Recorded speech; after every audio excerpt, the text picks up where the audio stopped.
Bonet. Is it you? Do you call yourself photojournalist or? Yeah, photographer, photojournalist, filmmaker, whatever you wanna, rock and roll addict. Ja, ham skal vi snakke med her de næste timer omkring lidt af hvad han går og laver, og han er medlem af NOOR. Hvad er NOOR? Størrelse og så Z-serie kamera, så vi kan med her. Skal vi snakke om igen. Mr. Bonet, can you tell me a little about yourself? Well, I'm Pep from Mallorca. I am a photographer, and lately, last 6 years, I have more focused as a filmmaker. I'm a founding member of NOOR Images, an agency which was founded 11 years ago, and a Nikon ambassador. And yeah, I'm a photographer, also photojournalist, trying to cover issues. I would say my main work is on issues and human rights, and that's what we do on NOOR, try to shine the light in the darkest places on earth. So you said human rights. So yeah. You're trying to actually show where human rights isn't taken seriously. Yeah, well, I try to shine a bit the light. I mean, we live in a very unbalanced world, as you know for sure, and most of the times the people that are suffering the consequences of the ones that are abusing power are the ones that are less heard. And that's the job we do. We try to highlight those issues, we try to make them obvious, we try to that people can at least have information, and the persons that can bring change then are aware of these things. How many members are you now? I think now we are about 15. We lost Stanley Green last year. He's also one of the founding members.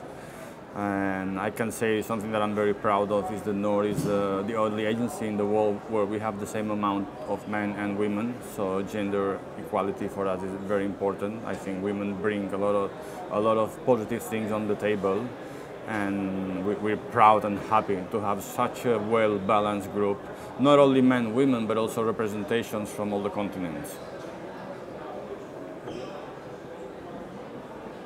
I'm just trying to formulate my question. I had it in my mind. No worries. Yeah, I try to tell stories myself, just playing photography. I find it very difficult to find I have a lot of stories I want to tell, but it's difficult to honing in on what I'm actually going to. How do you manage that part of it? A lot of people ask me this question, because a lot of people don't know how you follow a story, what should be a story about. I always say the same thing, 95% that story you will be successful in telling it is if you have faith in it, if you believe in it, if you're motivated, if you're obsessed about it, if it takes your sleep away. Then you're on the right track. When I have a story that I have to shoot or I'm planning to shoot and it doesn't move me, it right away gets out of the question. For me, what is important is that the story I'm about to unfold. First, I would like to mention one word which is very important and relevant for my work: underground.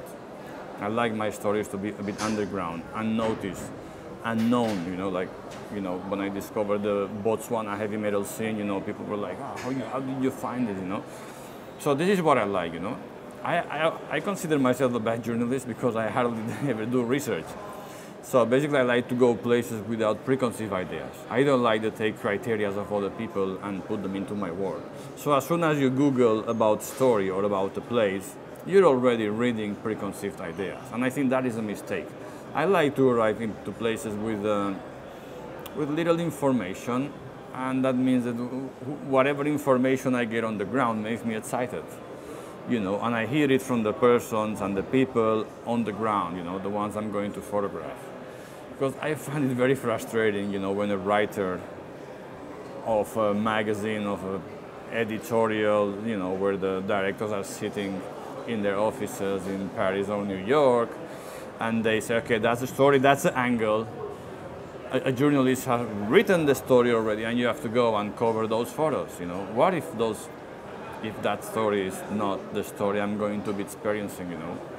So basically, what I want to say is, I don't believe in the objective journalism. I believe in the subjective journalism. I believe in the power of a person to bring you the same story with a different eyes, in a different way. There are no new stories anymore, but new approaches. And this is what motivates me, this is what moves me, telling the same story in a different way. and spend long enough that you become a specialist about the story, that you can defend that story because you've been part of it, you lived for it, you've been taking sides. I know journalists shouldn't be taking sides, but you know, if I go in a situation and someone is beating another one, then I know where I'm standing. And that's very important for me, to know where I'm standing. And then once I know my position, I can start developing my storytelling and the narrative.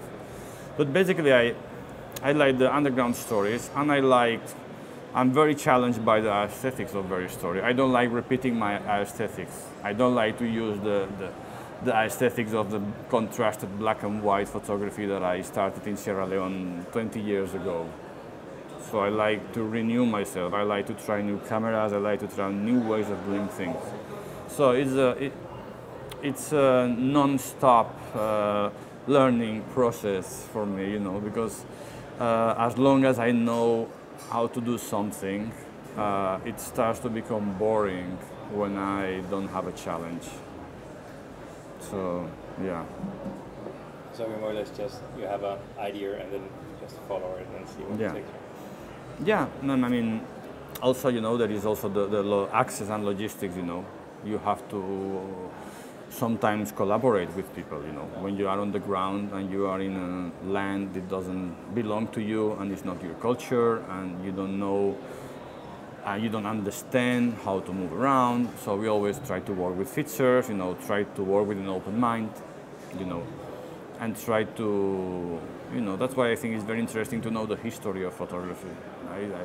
We teach a lot at NOOR, you know, we have the Nikon NOOR Academy, and a lot of photographers don't know the history of photography. Not even the history, don't even know the actual photographers working now, you know. And I think that is a mistake, because you might have an idea and say, okay, that's so brilliant, you know, and then maybe your idea has been done and redone 100 times and better than you've done it. So I think it's very important to understand and to know the history of photography, because that challenges yourself to do something which hasn't been done or approach things in a different way. And at the end of the day, there has to be a lot of yourself in your photography. That's what I like, you know. I like the photography which is personal. I like the photography which is emotional. And to make photography emotional, that means you have to live those emotions in order to express them. You have to be sensitive. You have to love people. You have to love what you do. You know, you have to. And when you're covering issues and human rights violations, you become hurt for a lot of the things. You know, and that's something good. You know, I can be objective to the pain of other people. I can be. You know, it hurts me, and it's good. That means I am human. I am a person, you know. I am a photographer too, yeah. But first, I'm human, you know. And for me, understanding the pain of other people and feeling it inside of me makes me first a better person, and second, I guess, a better photographer, because I can experience and try to share those emotions. Super. Sounds really, really interesting. Especially because this area I try to work around also, but entirely different than what it is. If we take the new Z-series you've been shooting with, is there any special features you like more than the other? Yeah, well, the Z7, I have to say that when I grabbed it for the first time, I thought this is not a new camera. I grabbed it, said the menu is the same. It has a hand grip. It has an electronic viewfinder. Okay, let's see how that works. And when I started shooting with it, I was like amazed. The fact that we don't have a mirror makes camera shake less prominent, so that means you can shoot at half a second and still have super sharp on handheld images. The fact that the camera is very light and very small compared to a DSLR, it makes my day easier, because sometimes when I work like places like Wacken Open Air, where I work 12 hours uploading photos into Instagram, that means I work many, many hours. So the fact to have a light camera is really convenient. Also the fact that the camera, I work as a photographer and filmmaker, and sometimes I work next to filmmakers or they work next to me. The fact that I have a totally silent shutter, that is something that is a game changer for me. Because when you're doing films and there is a sound person and you keep on hearing that camera blasting and that mirror going up and down, it becomes annoying, you know, because you can hear it. So the fact that this camera is totally silent, if you want to, it's something that I really like. And the low light sensibility, all of these things. I mean, I didn't know if I was gonna like an electronic viewfinder because I'm used to the optical viewfinders, but when I look at it and I shot it for the first time, I realized the big advantage. I work a lot on aperture priority. I like to shoot like wide open or almost wide open. And when you half press the shutter, you can see on the viewfinder exactly how your picture is going to look like. So it's very easy. It's very easy to photograph nowadays, you know. And especially in difficult situations of low light, like backstage concert with, you know, light coming against the camera, and with the electronic viewfinder, it's very easy to work. Those are the things I think I can mention. Also the fact that the camera has a HDMI output, 10 bits, is also something really interesting. Me working as a photographer and filmmaker, I like to use the same camera for both. Then I have the same aesthetics in the stills and the same aesthetics in the video.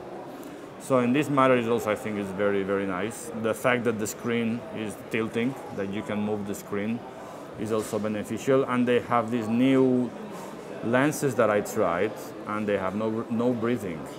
So when you're focusing from the foreground to the background and things like that, the breathing is minimal. The fact that also the camera when you're using the LCD has a very good autofocus. For the first time, I've seen a photo camera with the autofocus you can really use. So you can select a point and you move the camera little by little, and you know, it's tracking your subject very well.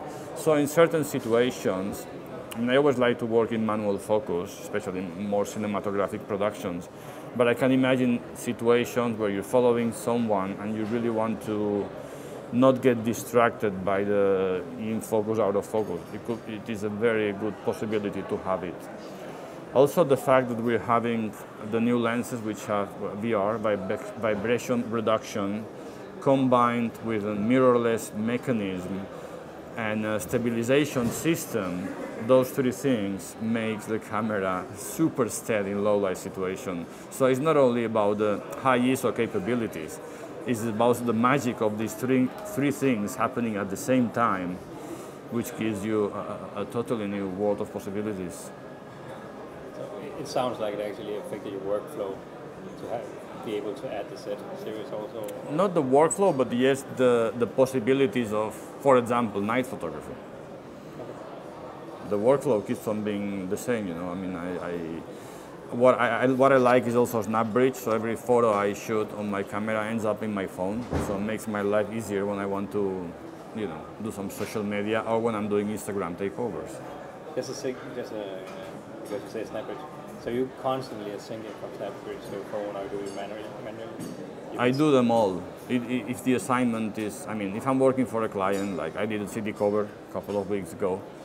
They wanted black and white, so I was shooting RAW in camera, and I did a JPEG in black and white, and everything was sent to my phone.